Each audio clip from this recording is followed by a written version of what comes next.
आपका एक बार फिर से स्वागत है। और आज हम आपके लिए एक स्पेशल सेशन लेकर आए हैं।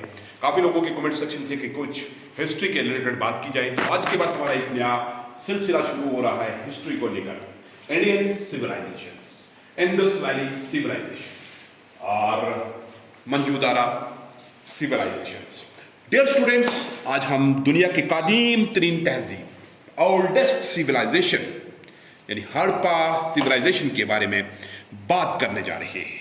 यह तकरीबन लगभग 2600 कबल मसीह से लेकर 1900 कबल मसीह तक मौजूद रही, यानी कि लगभग कितने साल, 2600 कबल मसीह से 1900 कबल मसीह तक मौजूद रही। और इसका फैलाव आज के मौजूदा हिंदुस्तान और पाकिस्तान के कुछ हिस्सों तक है। इसके अहम शहर जिसमें हमारे पास हड़प्पा है, मंजूदारा है, धोलावीरा है, लोथल है, कालीबांग है। और यहाँ तक बात करें कि डियर स्टूडेंट्स, हड़प्पा सिविलाइजेशन की सबसे बड़ी जो खसूसियत ये थी कि इसकी बेहतरीन planning, best planning, advance town planning and drainage system, ये आपको आपके चार्ट के ऊपर दिखाई दे रहा होगा।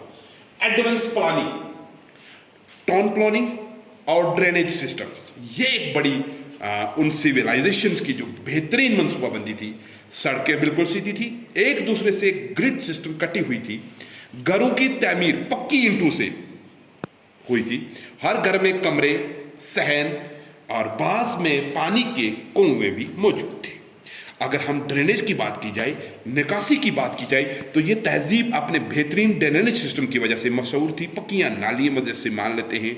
आज की डेट में भी अगर हम हड़प्पा सिविलाइजेशन लगभग 2600 एडीसी की बात कर रहे हैं, उसकी बात भी करें तो वो सिस्टम का जो ड्रेनेज सिस्टम है वो आज तक मतलब उसकी कोई मिसाल मौजूद नहीं है। हर घर में पानी निकालने की जो नाली थी वो निकली हुई थी।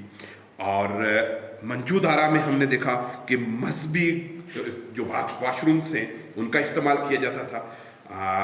और इसके दौरान सफाई और मजहबी अकीदत का, जिससे हमें उनकी जो उनका आइडियोलॉजी थी, जो फेथ था, बिलीफ था, उससे पता चलता था। अब बात आती है कि उन लोग ज़्यादातर अपनी कल्टीवेशन के ऊपर, खेती बाड़ी के ऊपर, क्रॉप्स को, जैसे अहम फसलें जिनमें गंदम, वीट की कदम, जौ, कपास की काश्त करते थे। और तजारत में भी ये लोग बड़ी हैं। मेसोपोटामिया, आपने नाम सुना होगा। ये लोग दूसरे इलाके जैसे मेसोपोटामिया में तजारत करते थे। वजन और पैमाश का बाकायदा तौर पर वहाँ पे इस्तेमाल होता था। स्टैम्प्स का इस्तेमाल किया जाता था, मोहरों का इस्तेमाल किया जाता था आइडेंटिफिकेशन के लिए। और यहाँ तक अपनी ज़बान और लिखाई की बात की जाए तो आज से ये मुकम्मल तौर पर जो लगाई है, बिल्कुल हम पढ़ नहीं सकते हैं। उनकी जो लैंग्वेज थी वो आज की डेट में टोटली नहीं जाती थी। और यहाँ तक फन और आर्ट की बात की रहेगी, जो कि डांसिंग गर्ल्स का आपको मैं मुजस्मा बता रहा हूँ। बेहतरीन मोहरें, जेवरात, डांसिंग गर्ल का जो मुजस्मा है, जो अब स्कल्पचर्स हैं, वो वहाँ से मिलते हैं। और उसके बाद क्या होता है कि इस हर चीज़ का एंड होता है। तो अगर कार फिर मंजूदारा और हड़प्पा सिविलाइजेशन जो थी हमारी, उसका भी एक एंड हुआ।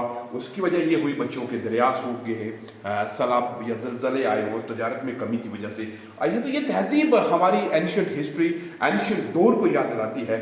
और ख़ास करके हमें उस तरफ लगती थी बेहतरीन, जैसे मैंने वहाँ पे बताया आपको, एडवांस टाउन प्लानिंग सिस्टम था, ड्रेनेज सिस्टम थी, और इस वजह से अपनी ये मशहूर थी।